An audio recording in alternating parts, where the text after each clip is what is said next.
Hey guys, Drifter here. Today I have a video for you about the Black Ops 3 Specialist problem. If Black Ops 3 has a problem, if it has a critical flaw in the future, if Black Ops 3 has a Achilles heel, I think it's going to be with the Specialist. I'm not saying this is a Black Ops 3 hate video or anything like that, but looking forward to the future, if there is anything that can go wrong with Black Ops 3, I'm betting on the Specialist. I don't think the new movement is in any way bad. I think it's quite good, actually, and it worked well, at least while I played it. The water worked fine. It was fast, responsive. Wall running made sense. It was mostly just for mobility. Nothing was crazy fast. The guns seemed balanced and on point. The perks, the streaks, the equipment, all that other stuff seemed fine. Even the lack of one-hit kill melees, no more panic knifing, that was great. And even when I played Black Ops 3, the Specialist seemed fair for the most part, minus a couple of standouts that I complained about. And minus a few that didn't bother me that did bother other people. However, after not playing Black Ops 3 for a month or two now, the Specialists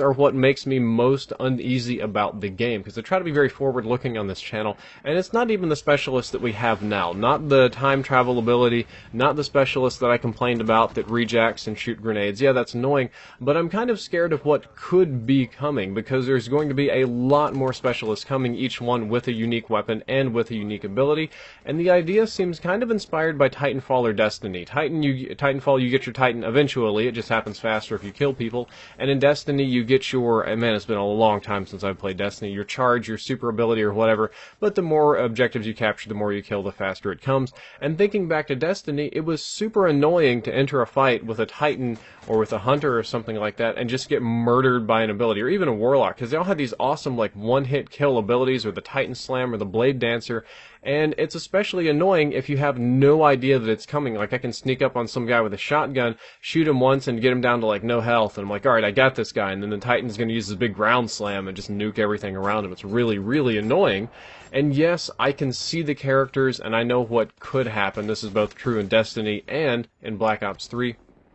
But it's not League of Legends with a bunch of set counters and dodges where you see somebody and you're going to count down their ability and they can only do this kind of infrequently, and well, it is a little bit infrequent, but it's not the same kind of concept. Sometimes I just get surprised and one-shotted, like with the sneaking up on a shotgun guy, or a Blade Dancer just nails me, or a couple of times I got blown up in Black Ops 3 and it was or just hit by that pistol across the map that's one-hit kill. And I don't think that's good for Call of Duty games, because it's not good for balance, because it doesn't give me a whole lot of counterplay. And it also worries me that some of the 12 weapons and 12 abilities might be overpowered. Now, if I'm not mistaken, Black Ops 3 is going to launch with 12 Specialists. Each one you can choose either a weapon or an ability, which means you will have 12 unique weapons and 12 unique abilities, depending on your Specialist. And this, I think, is a fair concern for me. So again, the ones we have aren't so bad, but I think we've only seen 4 or 5 of them. We've got at least, 7 more coming, which means 14 weapons and abilities, and it's easy for one of them to be broken. It's easy for one of them to be overpowered, especially when you're aiming for diversity, because each one of these characters' weapons and abilities are very, very different. None of the ones that we have played are even remotely alike, and I'm worried that in aiming for this diversity, we're going to make something broken or something annoying, kind of like an invincibility or a Halo bubble shield, or just something like a cloak, like a really over-the-top cloaking or something like that.